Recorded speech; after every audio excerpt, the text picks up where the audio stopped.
السلام علیکم ورحمۃ اللہ۔ آج ہم سیرت صحابیات میں خاتون احد حضرت ام عمارہ رضی اللہ تعالی عنہا کے بارے میں پڑھیں گے۔ بسم اللہ الرحمن الرحیم۔ رب اشرح لی صدری ویسر لی امری واحلل عقدۃ من لسانی یفقہوا قولی۔ عرب کہتے ہیں کہ اپنی زباندانی اور شمشیر زنی دونوں کے لیے معروف تھے، اور اپنی بہادری کے قصے اور قصیدے بھی لکھا کرتے تھے، اور جو ان کے اوپر مصائب بیتے ہوتے تھے ان کو بھی شعر کے اندر بیان کرتے تھے۔ یعنی اگر انہوں نے اپنے کارناموں کو بہت زیادہ نمایاں کیا تھا تو اگر کسی جگہ ان کو شکست ہو جاتی تھی تو اس کا اعتراف کرنے میں بھی کبھی بخل سے کام نہیں لیتے تھے۔ کہتے ہیں کہ ایک عرب شاعر جو ہے وہ اس کا قول ہے کہ فَيَوْمٌ لَنَا وَيَوْمٌ عَلَيْنَا، یعنی ایک دن جو ہے میدان جنگ کے اندر ہماری فتح کا ہوتا ہے، اور ایک دن ایسا بھی آ جاتا ہے جب دشمن ہم پر غلبہ پا لیتا ہے۔ تو جب ہم تاریخ اسلام کو دیکھتے ہیں تو وہاں بھی ہمیں جہاں بہت زیادہ فتوحات اور نصرتیں اور کامیابیاں نظر آتی ہیں تو وہاں کوئی دن ایسا بھی ہے جو یوم علینا ثابت ہوا۔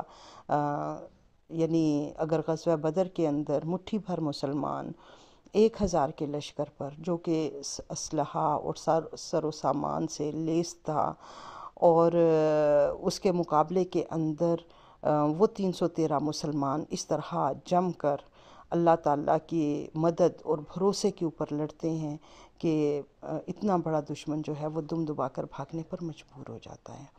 اور یہ بھی تاریخی حقیقت ہے کہ احد کے دن وہی فتح شکست کے اندر بدل گئی تھی، اور ایسی آزمائش اہل ایمان پر آ پڑی تھی جس نے ان کو ہلا مارا تھا۔ سورہ نحل کی آیت نمبر 106 میں اللہ تعالیٰ فرماتے ہیں کہ جو شخص ایمان لانے کے بعد کفر کرے، اگر وہ مجبور کیا گیا ہو اور اس کا دل ایمان پر مطمئن ہو تب تو خیر، مگر جس نے دل کی رضامندی کے ساتھ کفر کو قبول کر لیا اس پر اللہ کا غضب ہے اور ایسے لوگوں کے لیے بڑا عذاب ہے۔ اور امام ابن کثیر اپنی تفسیر میں لکھتے ہیں، تفسیر ابن کثیر میں صحابہ کے بہت سے واقعات انہوں نے لکھے ہیں جس میں ان کی داستان عظیمت کو بیان کیا ہے، ان کی استقامت کا ذکر کیا ہے۔ ان کے اندر ایک واقعہ ایک خاتون کے بارے میں ہے جن کو خاتون احد کہا جاتا ہے، اور ان کے جو ہے وہ اس واقعے سے پہلے ہم اس کو بھی دیکھتے ہیں کہ اس خاتون کی گود میں پرورش پانے والا ایک بچہ، وہ بھی ایسے ہی ایمان سے جو ہے وہ بھرا ہوا تھا کہ ان کا ذکر بھی تاریخ کے اندر بالکل یکتا ذکر ہے۔ کہتے ہیں کہ ان کا نام جو ہے وہ حبیب بن زید انصاری تھا، اور نجد کے علاقے کے اندر سفر کر رہے تھے۔ دوران سفر مسلمہ کذاب نے ان کو پکڑ لیا اور ان سے پوچھا کہ کیا تم گواہی دیتے ہو کہ محمد اللہ کے رسول ہیں صلی اللہ علیہ وسلم؟ تو انہوں نے کہا کہ ہاں میں یہ گواہی دیتا ہوں کہ محمد صلی اللہ علیہ وسلم اللہ کے رسول ہیں۔ پھر اس نے پوچھا کہ کیا تم یہ گواہی دیتے ہو کہ میں اللہ کا رسول ہوں، یعنی مسلمہ کذاب؟ تو انہوں نے انکار کیا اس کا اور اس کو جھوٹا قرار دیا، کیونکہ رسول اللہ صلی اللہ علیہ وسلم کے سامنے معاملہ پیش ہو چکا تھا، آپ نے اس کو کذاب قرار دیا تھا۔ اس پر مسلمہ کذاب نے ان کو دھمکی دی، کہا کہ اگر تم نہیں مانو گے مجھے اللہ کا رسول تو میں تمہارا ہاتھ کاٹ دوں گا، اور پھر اس نے عملاً حضرت حبیب جو تھے وہ ان کا ہاتھ کاٹ دیا۔ پھر اس نے کہا کہ میں تمہارا، اگر تم نہیں مانتے تو میں تمہارا پاؤں کاٹ دوں گا۔ پھر اس نے ان کے پاؤں کاٹ دیے۔ یوں ایک ایک عضو جو کاٹتا رہا یہاں تک کہ حضرت حبیب جو تھے، حبیب بن زید انصاری رضی اللہ تعالیٰ عنہ، وہ شہید ہو گئے۔ تو یہ شہید بیٹا یہ انہی خاتون احد حضرت ام عمارہ کے فرزند تھے۔ حضرت ام عمارہ کا نام نصیبہ تھا۔ تاریخ میں انہوں نے اپنی کنیت سے زیادہ شہرت پائی ہے، یعنی ام عمارہ کے نام سے وہ زیادہ مشہور ہیں، اور وہ انصار کے قبیلہ خزرج کے خاندان نجار سے تعلق رکھتی تھیں، اور ان کا سلسلہ نسب کچھ یوں ہے: نصیبہ بنت کعب بن عمر بن عوف بن مبذول بن عمر بن غنم بن مأزن بن نجار۔ اور رسول اللہ صلی اللہ علیہ وسلم کی پردادی سلمہ یعنی جو عبد المطلب کی والدہ تھیں اور ہاشم بن عبد مناف کی اہلیہ تھیں، جنہوں نے مدینہ جاتے ہوئے شام جاتے ہوئے مدینہ میں نکاح کیا تھا، تو یہ جو سلمہ تھیں ان کا تعلق بھی بنو نجار ہی سے تھا۔ تو اس طرح سے یہ خاندان مدینہ کے اندر ویسے بھی ایک معزز خاندان سمجھا جاتا تھا۔ پھر عبد المطلب کا ننہال ہونے کی وجہ سے اس کو جو ہے وہ بہت عزت حاصل تھی، اور نبی صلی اللہ علیہ وسلم سے قرابت کا رشتہ بھی تھا۔ تو یعنی اس لحاظ سے اگر اس کو مدینہ کا ممتاز ترین خاندان سمجھا جائے تو یہ کوئی غلط بات نہیں ہے۔ نبی صلی اللہ علیہ وسلم بنو نجار کو بہت عزیز سمجھتے تھے، اور حدیث میں ہے، مسلم کی حدیث ہے کہ ایک موقع پر رسول اللہ صلی اللہ علیہ وسلم نے فرمایا اگر میں انصار کے کسی گھرانے میں شامل ہوتا تو بنو نجار میں شامل ہوتا۔ رسول اللہ صلی اللہ علیہ وسلم جب 6 برس کے تھے تو آپ کی والدہ ماجدہ حضرت آمنہ اپنی لونڈی ام ایمن اور رسول اللہ صلی اللہ علیہ وسلم کے ہمراہ مکہ سے مدینہ منورہ گئی تھیں، یعنی یثرب اس وقت اس کا نام تھا، اور وہاں تقریباً 1 ماہ تک اپنے خاندان بنو نجار کے ہاں مقیم رہیں۔ واپسی کے سفر میں جب ابوا کے مقام پر پہنچیں تو بیمار ہو گئیں اور وہیں ان کا انتقال ہوا۔ رسول اللہ صلی اللہ علیہ وسلم اس وقت بچے تھے، ام ایمن کے ہمراہ مدینہ سے مکہ پہنچے، اور آپ صلی اللہ علیہ وسلم یعنی وہ جو 6 برس کی عمر ہے اس کی ساری یادیں آپ کو تمام عمر یاد رہیں۔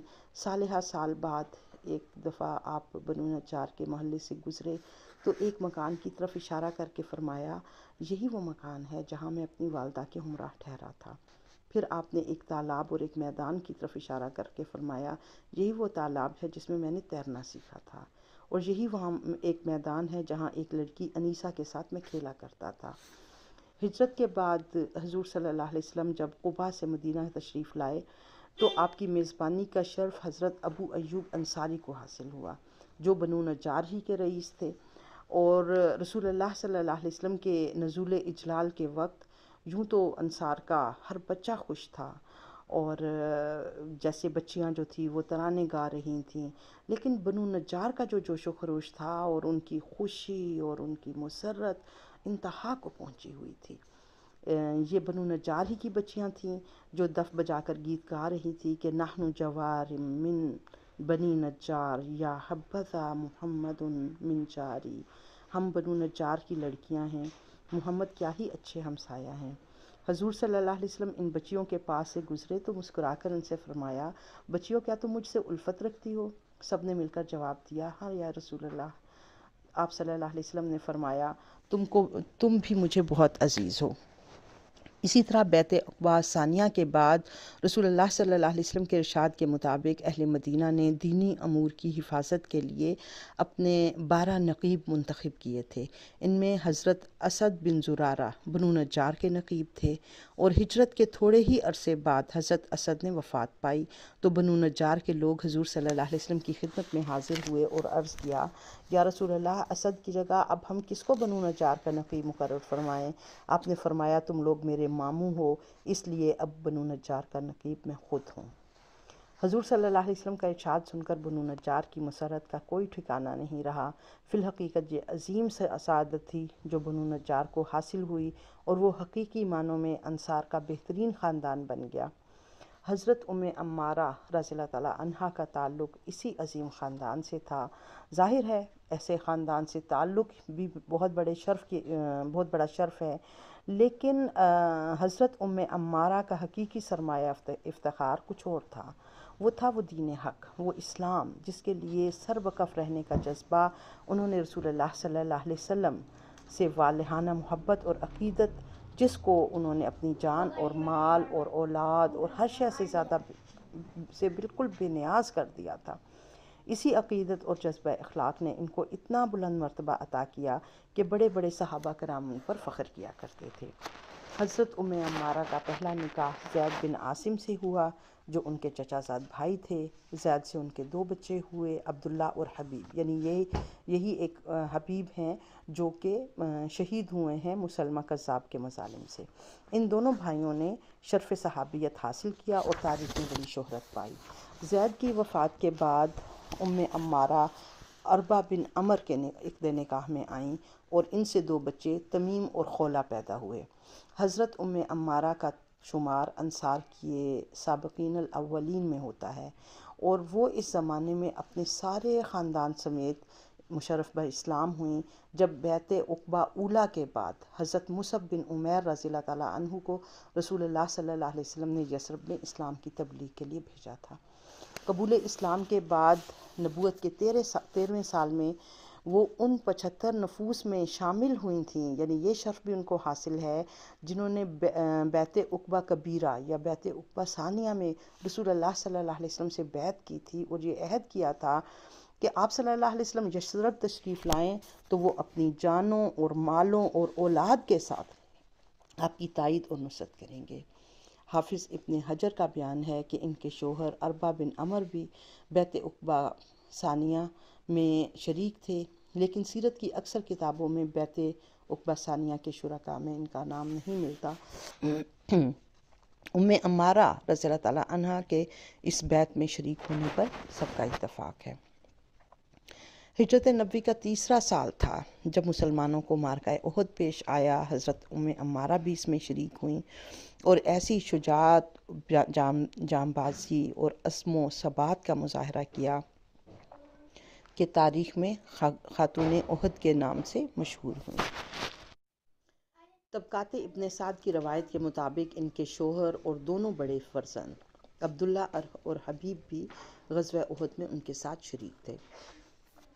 جب تک مسلمانوں کا پلہ بھاری رہا، عمارہ دوسری خواتین کے ساتھ مشکیزوں میں پانی بھر بھر کر مجاہدین کو پانی پلاتی رہیں، زخمیوں کی خبر گیری کرتی رہیں، لیکن جب ایک اتفاقی غلطی سے جنگ کا پانسا پلٹ گیا اور مجاہدین انتشار کا شکار ہو گئے تو اس وقت رسول اللہ صلی اللہ علیہ وسلم کے پاس گنتی کے چند سرفروش باقی رہ گئے۔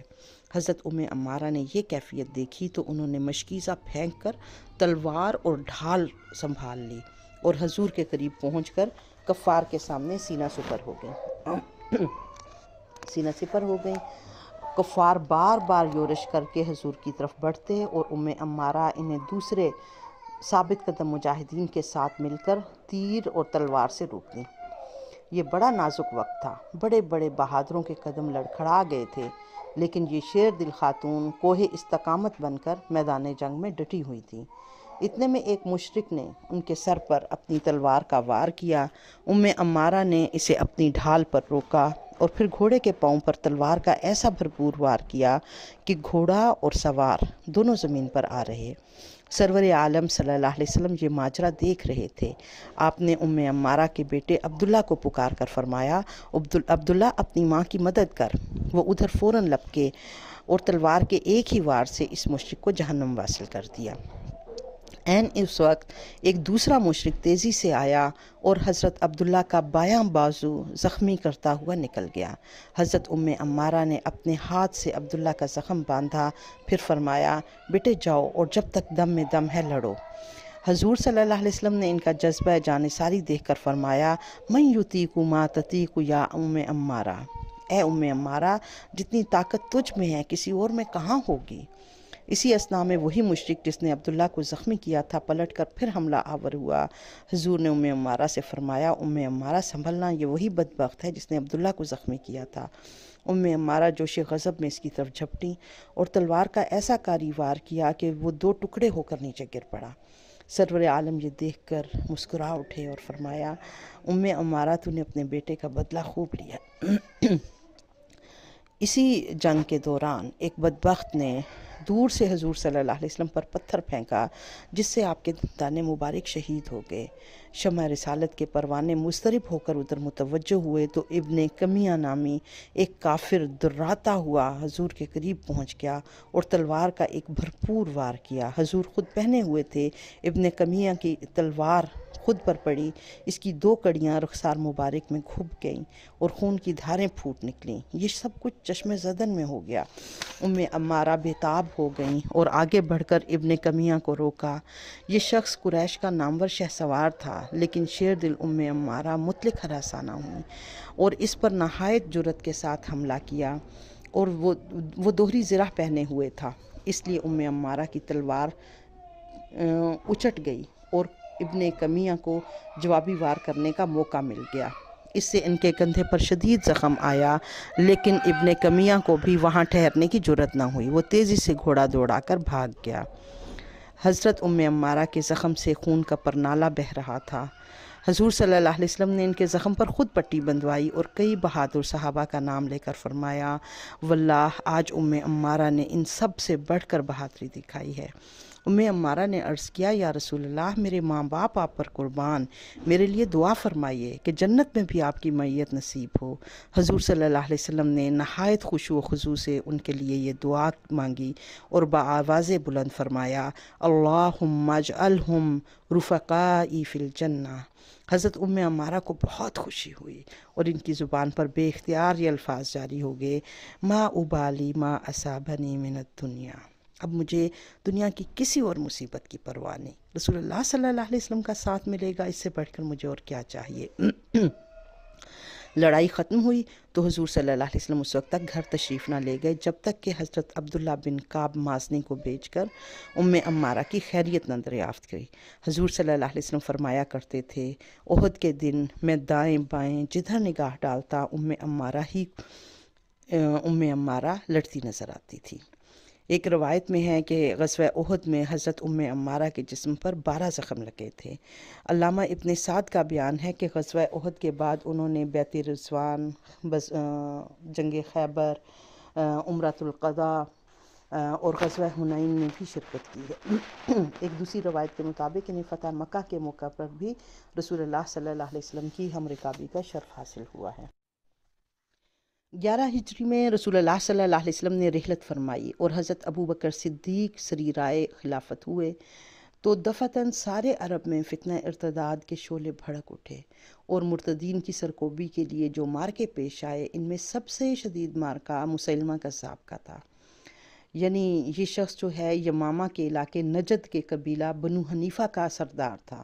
اس نے رسول اللہ صلی اللہ علیہ وسلم کی حیات پاک کے آخری دنوں میں مرتد ہو کر نبوت کا دعویٰ کیا تھا اور حضور صلی اللہ علیہ وسلم کو یہ خط بھیجا تھا، مسیلمہ رسول اللہ کی طرف سے محمد رسول اللہ کے نام، معاذ اللہ، میں تمہاری رسالت میں شریک کیا گیا ہوں، نصف ملک میرا نصف قریش کا، لیکن قریش ایک زیادتی پسند قوم ہے۔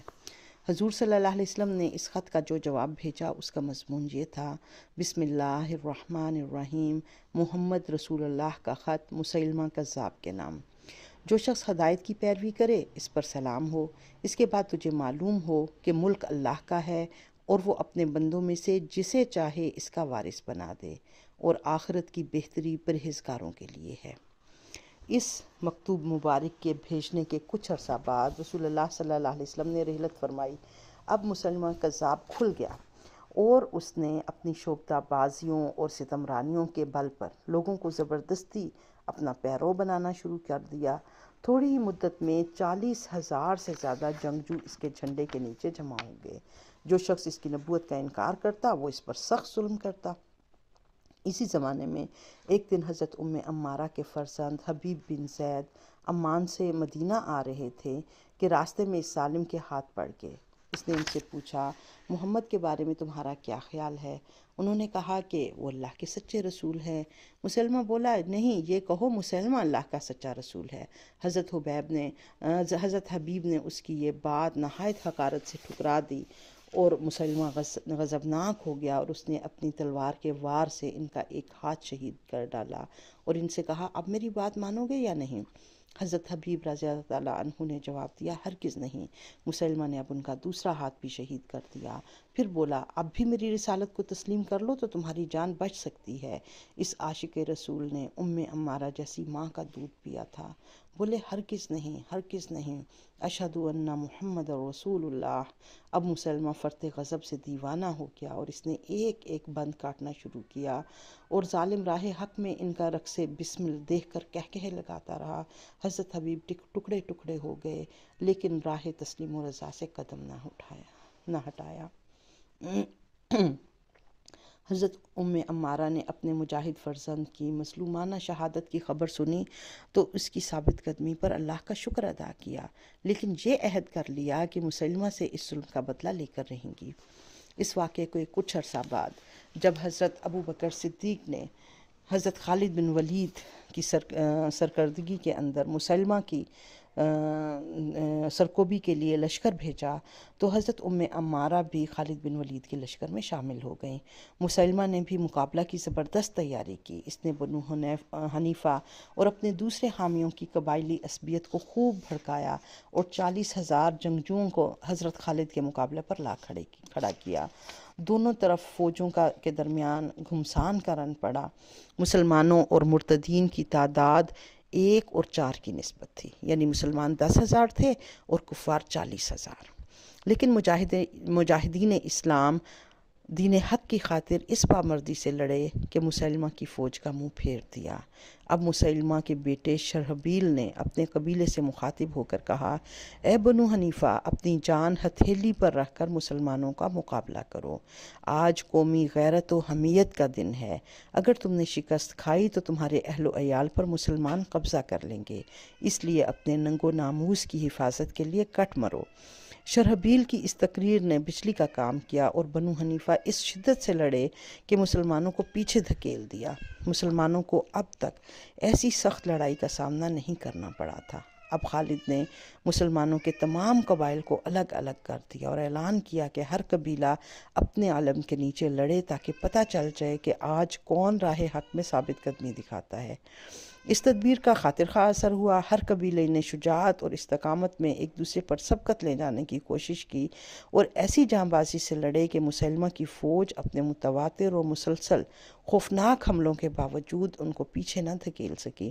مسلمانوں کے بڑے بڑے تجربہ کار افسر شہید ہو گئے، جن میں حضرت زید بن خطاب یعنی حضرت عمر کے بھائی، حضرت ابو حذیفہ، حضرت سالم مولا ابو حذیفہ اور ثابت بن قیس جیسے اکابر صحابہ بھی تھے، لیکن ان کے پائے ثبات میں ذرا بھی جنبش نہ ہوئی۔ اب مسلمہ کی فوج پیچھے ہٹی اور اس کے باغ حدیقۃ الرحمن میں گھس کر اندر سے پھاٹک بند کر لیا۔ حضرت براء بن مالک رضی اللہ تعالیٰ عنہ دیوار پھاند کر باغ کے اندر گئے اور لڑتے بھیڑتے باغ کے دروازے پر پہنچ کر اس کا پھاٹک اندر سے کھول دیا۔ اب مرتدین اور مسلمانوں کے درمیان فیصلہ کن لڑائی شروع ہو گئی۔ حضرت عمارہ بھی شروع سے لے کر اب تک بڑے جوش اور جذبے کے ساتھ لڑ رہی تھی۔ کئی بار مسلمہ تک پہنچنے کی کوشش کی، لیکن ہر بار بنو حنیفہ کی آہنی دیوار راستے میں حائل ہو گئی۔ ادھر خالد بھی مسلمہ کو جہنم واصل کرنے کی فکر میں تھے، موقع نہیں مل رہا تھا۔ اس وقت 1200 کے قریب مسلمان جام شہادت نوش کر چکے تھے، لیکن مرتدین اس سے کہیں زیادہ تعداد میں مارے جا چکے تھے اور لڑائی کا رخ پلٹنا شروع ہو گیا تھا۔ مسلمہ نے لڑائی کا رنگ دیکھا تو اپنے مریدوں سے کہا، اپنا ننگ و ناموس بچانا ہے تو بچا لو۔ اس وقت عمارہ نے اسے تاک لیا اور زخم پر زخم کھاتی اپنی برچھی سے راستہ بناتی اس کی طرف بڑھی۔ اس کوشش میں انہیں 11 زخم آئے اور ایک ہاتھ بھی کلائی سے کٹ گیا۔ مسلمہ کے قریب پہنچ کر اپنی برچھی سے اس پر حملہ کیا چاہتی تھیں کہ اتنے میں 2 ہتھیار ایک ساتھ اس پر پڑے اور وہ کٹ کر گھوڑے سے نیچے جا پڑا۔ عمارہ نے نظر اٹھا کر دیکھا تو اپنے پہلو میں اپنے فرزند عبداللہ کو کھڑے پایا اور قریب ہی وحشی قاتل حمزہ کھڑے تھے۔ وحشی نے اپنا حربہ مسلمہ پر پھینکا تھا اور عبداللہ نے اسی وقت اس پر تلوار کا وار کیا تھا۔ عمارہ اپنے فرزند حبیب کے قاتل اور مسلمانوں کے اس بدترین دشمن کی موت پر سجدہ شکر بجا لائیں۔ امیر لشکر حضرت خالد بن ولید حضرت عمارہ کی فضیلت اور مرتبہ سے آگاہ تھے۔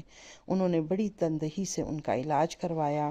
کچھ عرصہ بعد ان کے زخم مندمل ہو گئے، لیکن ایک ہاتھ ہمیشہ کے لیے راہ خدا میں داغ جدائی دے گیا۔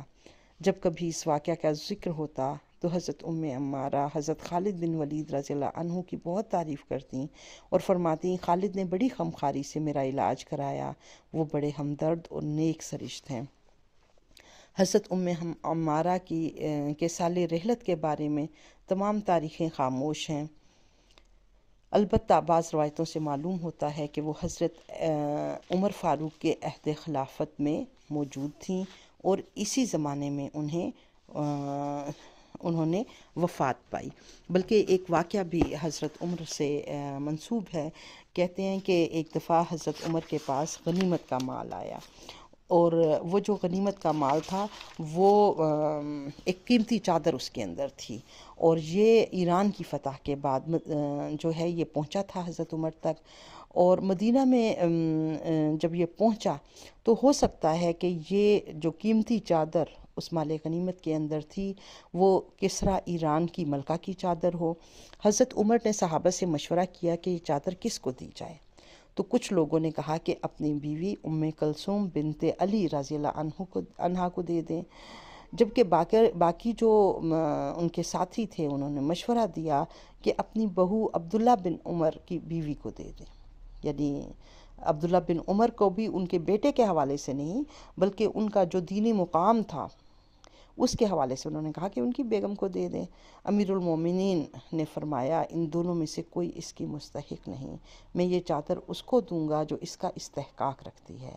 پھر کبار صحابہ کو ساتھ لیا اور مدینہ کی گلیوں میں سے گزرتے ہوئے حضرت عمارہ کے گھر پہنچے اور ان سے کہا آپ خاتون احد ہیں اور آپ نے اپنی جان پر کھیل کر رسول اللہ صلی اللہ علیہ وسلم کا دفاع کیا تھا، میں یہ چادر آپ کی خدمت میں پیش کرتا ہوں۔ حضرت عمارہ رسول اللہ صلی اللہ علیہ وسلم سے بہت عقیدت رکھتی تھی اور ہر وقت آپ پر اپنی جان قربان کرنے کے لیے آمادہ رہتی تھی۔ رسول اللہ صلی اللہ علیہ وسلم بھی آپ پر بڑی شفقت فرماتے تھے اور کبھی کبھار ان کے گھر بھی تشریف لے جاتے تھے۔ مسند احمد اور الاصابہ میں ہے کہ ایک مرتبہ رسول اللہ صلی اللہ علیہ وسلم حضرت عمارہ کے ہاں تشریف لے گئے تو انہوں نے حضور کے سامنے کھانا پیش کیا۔ آپ صلی اللہ علیہ وسلم نے فرمایا تم بھی کھاؤ۔ عرض کیا یا رسول اللہ میں روزے سے ہوں۔ ارشاد ہوا روزے دار کے سامنے کچھ کھایا جائے تو فرشتے اس پر درود بھیجتے ہیں۔ پھر آپ نے حضرت عمارہ کے سامنے کھانا کھایا۔ ایک روایت میں ہے کہ حضور صلی اللہ علیہ وسلم کے بعد حضرت ابوبکر صدیق رضی اللہ عنہ بھی کبھی کبھی حضرت عمارہ کے گھر ان کی خبر گیری کے لیے جایا کرتے تھے۔ حضرت عمارہ نے چند احادیث بھی روایت کی ہیں جو سعد، حارث بن عبداللہ، عباد بن تمیم بن زید اور لیلہ جو ان کی کنیز تھی اور اکرمہ سے مروی ہیں۔ اللہ تعالیٰ آپ پر رحم فرمائے، اللہ تعالیٰ آپ کے درجات کو بلند کرے اور اللہ تعالیٰ ہمیں توفیق دے کہ حضرت عمارہ کو جیسی اسلام سے محبت تھی، رسول اللہ صلی اللہ علیہ وسلم سے جیسا تعلق تھا اور آپ سے محبت تھی اور آپ کا دفاع کرتی تھی، ہم بھی اسلام کا دفاع کرنے والے بن جائیں، ہم بھی رسول اللہ صلی اللہ علیہ وسلم کے لیے ایسی ہی محبت کرنے والی بن جائیں، اور اپنی اولاد کی تربیت کے حوالے سے بھی حضرت عمارہ کا بڑا بلند مقام ہے۔ ایسی استقامت والی اولاد اور جہاد کے اندر آگے آگے دین کی خاطر کٹ مرنے والی اولاد، اللہ تعالیٰ ہمیں بھی دین سے ویسی ہی محبت عطا کرے اور اللہ تعالیٰ ہمیں دین کے لیے کچھ کام کرنے کی توفیق عطا فرمائے۔ وما علینا الا البلاغ۔ السلام علیکم۔